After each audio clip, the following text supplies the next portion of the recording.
Salut à tous, bienvenue dans cette nouvelle vidéo. J'espère que vous allez tous très bien. Moi, ça va plutôt pas mal.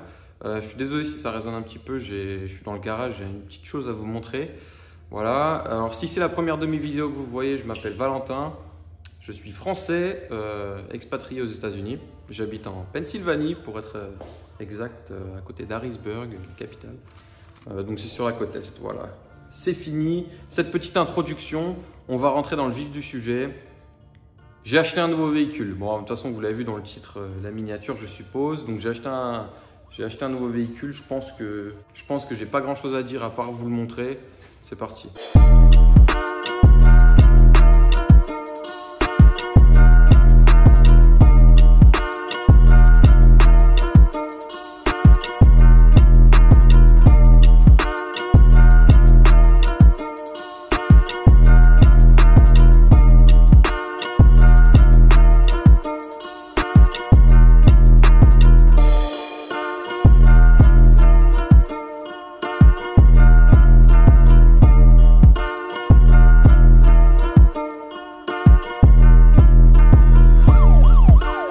Donc je pense que vous l'aurez reconnu, c'est une Mustang GT de 2006. Donc c'est un gros bébé, un gros V8 4 litres 6. Pas si gros que ça d'ailleurs pour un V8 finalement, 4 litres 6. Mais donc celle-ci est un petit peu spéciale comme vous pouvez le voir. Elle est... Bon, déjà la config, on va en parler. Hein. La config, elle est dans cette couleur Cherry Red. C'est pas le nom de la couleur officielle, mais je sais pas si... Ah là ça se voit, vous voyez toutes les paillettes, c'est une couleur qui est incroyable. Elle est presque parfaite honnêtement, elle est pas parfaite mais on va dire qu'elle est en bon état. Il y a quasiment aucune rayure. Enfin voilà quoi, c'est pas la vidéo là qui la rend belle, c'est qu'elle est vraiment comme ça, donc c'est plutôt cool.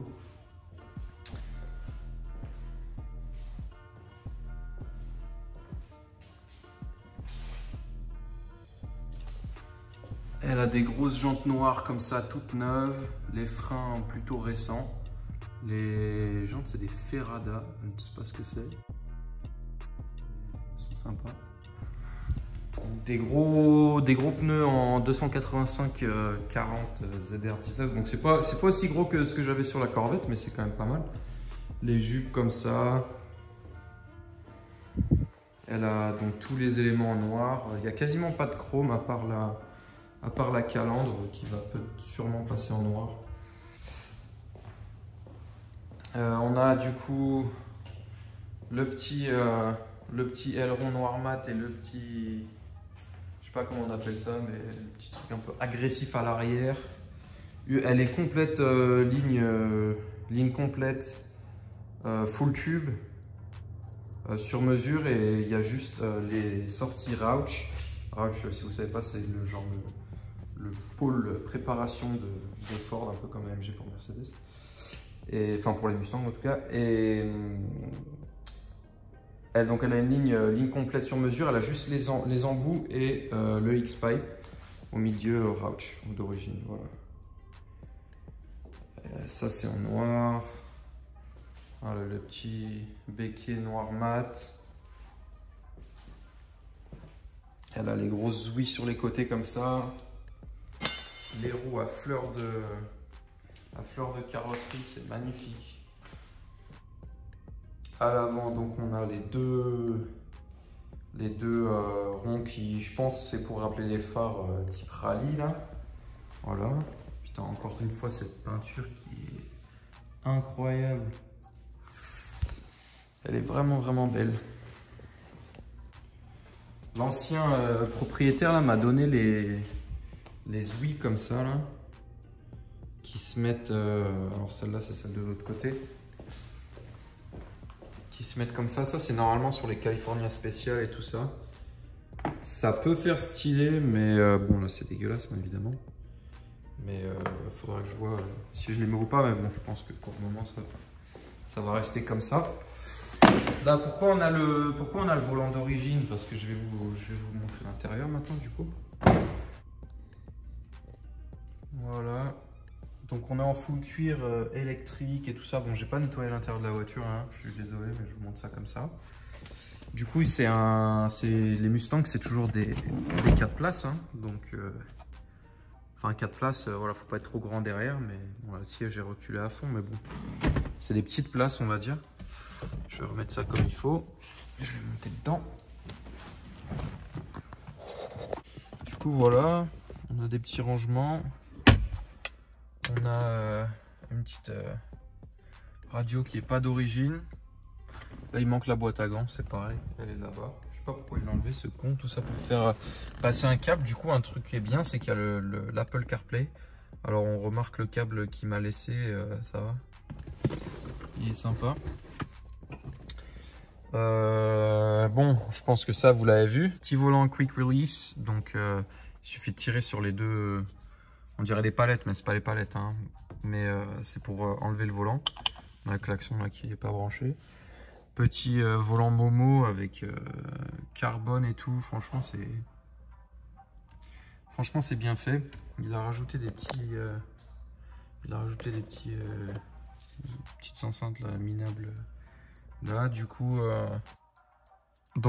ce qui est top, alors si j'allume les phares, voilà, là ça allume, donc il a mis les petites lumières d'ambiance, on va dire, mais ce que j'avais jamais vu sur les Mustangs, que je savais pas que c'était comme ça, en fait on peut changer carrément la couleur des compteurs. Ça franchement je kiffe. Alors c'est où? Non, c'est là, je suis con. Voilà. Et là, du coup, on a du bleu, on a du orange. Et il y a un truc qui est encore plus dingue. C'est carrément, tu peux le mettre en My Color, il l'appelle. Merde, j'ai appuyé sur le mauvais truc. Et tu peux carrément faire RGB, genre mettre la dose de rouge que tu veux et tout. Ça, c'est fou. Bon, moi, je vais le mettre en vert. Voilà. Quoi d'autre? Donc, il y a en boîte auto. C'est pas l'idéal hein, pour les voitures sportives évidemment, et c'est pas ce que je préfère, mais je vous expliquerai un peu plus tard dans la vidéo pourquoi je l'ai acheté comme ça, parce que c'est très spécial. Je vais essayer de brancher l'Apple CarPlay. Bon, vous connaissez l'Apple CarPlay, mais voilà, ça fait toujours plaisir.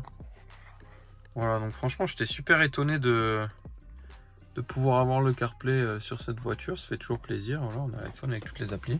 Et du coup, le GPS et tout. Il y a plutôt un bon son. Il a mis un son spécifique. Du coup, on peut voir d'ailleurs qu'il a passé les câbles comme un gitan. Là.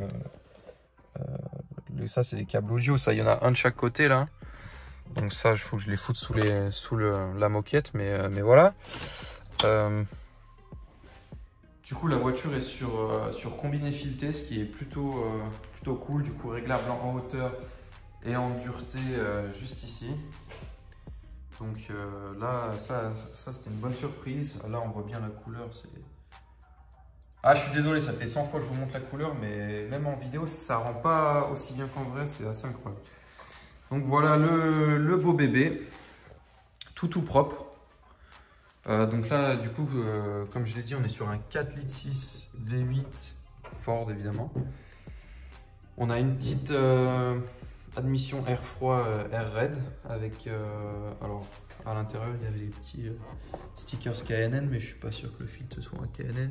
Je pense que ça vient directement avec l'admission air raid. Donc après, on a, alors en anglais, on appelle ça les long tube headers. Je sais pas comment ça s'appelle en français. Si vous pouvez me dire ça, mais c'est en fait l'échappement juste à la sortie du moteur. J'ai oublié comment on appelle ça en français, mais c'est l'échappement juste à la sortie du moteur qui sont en fait, c'est des tubes bien droits, bien longs. Et ça, c'est pour la performance. Et puis après, il y a la ligne complète. Et du coup, cette voiture est reprog. Donc, il y a un multimap. Pour l'essence en octane 87 et pour l'essence en 93, et elle sort 370 chevaux d'origine, elle sort 300, donc ils l'ont bien optimisé et c'est assez violent. Alors elle est en boîte auto, mais en fait ils l'ont réglé d'une façon que c'est vraiment violent. Les passages de rapport, ça patine à chaque fois, la voiture elle a le démon, elle veut vraiment m'envoyer dans le fossé. Du coup, il a fait. Donc, le mec était mécano, hein, qu'il avait. Donc là, il a fait tout le tensionneur et tout ça. Je pense qu'il a dû faire en même temps la courroie. Hein, ça paraît logique. vidange tous les 2000 km. Enfin, la voiture mécaniquement est dans un état incroyable. Genre vraiment, vraiment incroyable. Pourquoi j'ai pris une boîte auto alors que c'est pas ce que je préfère? Tout simplement parce que je ne l'ai pas acheté pour moi. C'est con, hein, mais en fait, je l'ai littéralement acheté pour la revendre. J'ai trouvé une offre incroyable, je vais vous en parler tout de suite, mais là, je l'achète littéralement pour la revendre. Je la nettoie vite fait l'intérieur et elle va être en vente dans la journée. Donc voilà. Ça me fait chier en plus, hein, parce que la voiture, j'aime vraiment bien cette voiture. Normalement, je suis pas trop Mustang, moi je suis plus Corvette. Mais bon, cette voiture, franchement, je suis super étonné. J'en ai vu des Mustangs, hein, mais celle-là, elle est dans une config que j'adore. Et elle marche extrêmement bien. Les boîtes auto ici, en fait, il faut savoir que c'est en option. Donc 90% des Mustangs ici sont en boîte manuelle. Pour la simple et bonne raison que c'est moins cher et que pour la sportivité quand même, ça paraît logique. Mais ça a entraîné quoi? Ça a entraîné le fait que les Mustangs en boîte auto sont plus chers, évidemment, sont plus rares. Et étant donné que majorité des Américains ne savent pas conduire de boîte manuelle, ici c'est quasiment que des boîtes auto, du coup, voilà, l'avantage que j'ai ici, c'est que ça vaut plus cher qu'une boîte manuelle. Et donc, c'est pour ça que voilà, je l'ai acheté pour la revendre, etc. Alors maintenant, je vais vous parler du tarif. Je pense que vous allez péter un plomb. Faut bien s'asseoir. Et je pense que par rapport à la France, vous allez peut-être faire un AVC. Alors du coup, cette voiture-là, dans cet état en France, je pense que je pourrais la vendre voilà, entre 25 et 30, on va dire. Je pense 1000, hein, pas 25 balles. Entre 25 et 30 000. Alors, elle a 100 000 km, ça, voilà, faut le savoir. Donc, bon, on dirait pas, hein. Mais en fait, je pense que je vous ai déjà expliqué tout ce qui est kilométrage aux États-Unis. Ici, les voitures sont ultra kilométrées parce que nos distances sont beaucoup, beaucoup plus longues. Voilà, quand on fait 10 km en France, ici, je pense que c'est l'équivalent d'en faire 50. Donc, voilà, on trouve facilement toutes les voitures, elles ont 300 000 km, quoi. Donc la majorité des Mustangs qu'on peut trouver en vente, elles ont toutes de ces années-là, parce qu'elles commencent à avoir de la bouteille, hein. Elle a déjà 15 ans la voiture. On les trouve toutes avec 150, 200 000, donc ça fait un peu beaucoup quand même. Celle-là a 100 000, donc voilà, en France, ouais, 25-30. Alors maintenant, ce qui est assez ouf, ici, ça vaut entre 12 et 17. Voilà. Donc, bon, on peut arrondir à 15. Un bel exemplaire comme ça. Après, vous en trouvez des rincés à 10 000, 9 000, mais peut-être même 8 000, mais avec 250 000 km et complètement défoncé. Celle-là est quand même dans un bel état et elle a que 100 000 bornes. Donc, ouais, celle-là, je pense que là, je peux la mettre à... Allez, si je veux pas faire trop le gourmand, je pense que je la mets à 12 500, 13 000 et puis elle se vend d'ici 2 semaines, quoi. Maintenant, j'ai dit que je l'ai acheté pour la revente, donc je vais vous dire combien je l'ai payé. C'est assez insolent, je l'ai payé 8 000 $. 8 000 $. J'ai d'ailleurs une anecdote marrante pour l'achat. Elle était à 10 000 et le mec avait besoin de sous pour déménager de chez ses parents, en fait. Mécano, il commence dans la vie assez jeune, hein, comme moi, mais voilà, sympa. Il était très sympa. Et en fait, il la vendait pour déménager de chez ses parents. Il a besoin de cash, évidemment, pour voilà, prendre un appart et tout. Ses parents étaient d'ailleurs très, très riches. On a été dans leur ville, dans le New Jersey, pour l'acheter. Ils avaient l'air d'avoir beaucoup de sous, donc je pense que c'était même pas même pas leur problème. Mais en fait, moi, j'aime bien ce genre d'éducation où, voilà, même si on a beaucoup de sous, on fait un peu galérer, entre guillemets, nos enfants pour pas qu'ils soient un peu avec une cuillère en argent dans la bouche et qu'ils pensent que tout leur est donné gratos. Les parents qui sont riches et le fils il vend sa voiture pour pouvoir déménager, c'est quand même pas commun et c'est appréciable, mais du coup c'est pour ça qu'il en a pris soin. Il a même pleuré d'ailleurs quand je l'ai acheté, donc c'était marrant. Enfin c'était marrant pas pour lui, mais pour moi. Et du coup, elle était à 10 000 et déjà j'ai commencé à lui parler sur Facebook et il a commencé à descendre le prix tout seul. Il est descendu à 9 500, 9 000, 8 500. J'ai même pas négocié. Il a commencé à descendre tout de suite. Donc je me suis dit, ouais, lui, il a besoin de sous. Et je lui ai proposé 8 000. Il m'a dit, oh non, je sais pas, 8 000, non, non, non. Et du coup, le lendemain, donc on va pour l'acheter. Et donc je lui donne 8 500 en cash. Et du coup, il compte avec sa mère et tout ça, il compte l'argent et tout, donc 1000, 2000, 3000, 4000, 5000, 7000, 8000. Et là, il me tend le reste de l'argent. Et il me dit, voilà, c'est bon. Je lui dis, mais t'es sûr, 8000? Il me dit, ouais, c'est bon, pas de problème, machin et tout. Je dis, ok. Il a même d'ailleurs laissé, là, j'ai mis toutes les pièces là, je les ai jetées comme un malpropre, mais il a laissé 14 $ dans le vide-poche. Son porte-clés Nike, que j'ai d'ailleurs séparé parce qu'il avait c'est un truc pour mettre autour du cou là. Je lui ai dit, ah, tu veux pas ton porte-clés? Non, c'est bon, j'ai tout pris ce que j'avais besoin. Et donc voilà, rien à foutre quoi. Hein.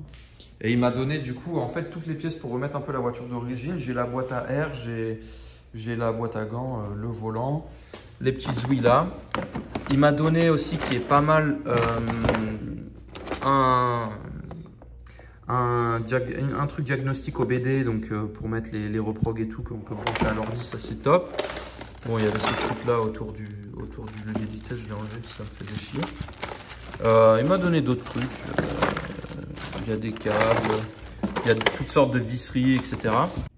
Alors maintenant, je vais vous la démarrer. Alors honnêtement, déjà je vais ouvrir la porte de garage, sinon je pense que mes oreilles vont exploser, imploser, tout ce qu'il faut.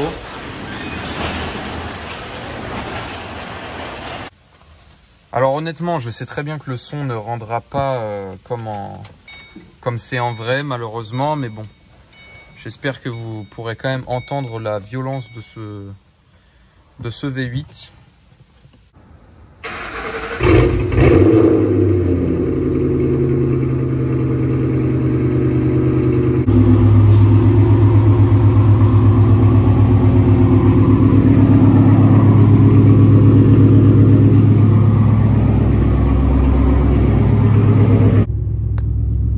Bon, bah maintenant on va aller faire un petit tour, donc je vais essayer de vous montrer un petit peu ce que ça donne. Alors il a plu et je sais pas s'il pleut encore, donc la route doit être un peu grasse, donc bon, on va voir ce que ça donne. Voilà, du coup là je peux avoir toutes mes infos, les températures, etc., le voltage. Je peux mettre toutes les infos que je veux, hein. Donc ça c'est super pratique. Je vais essayer de pas me prendre le câble dans les pieds.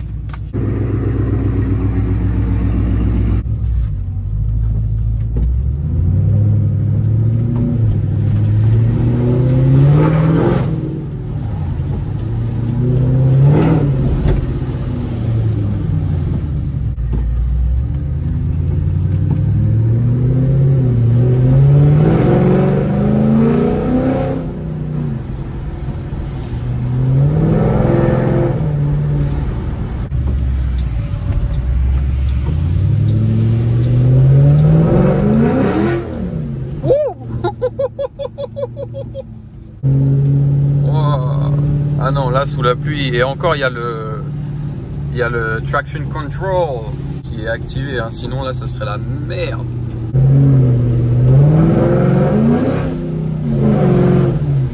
Oh là là, c'est violent.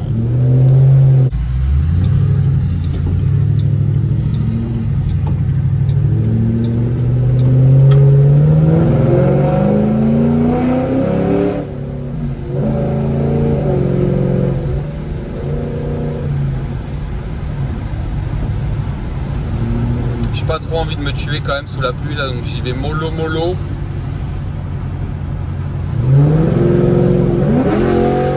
Oh.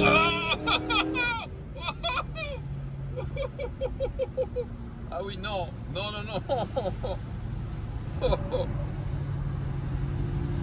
Merde.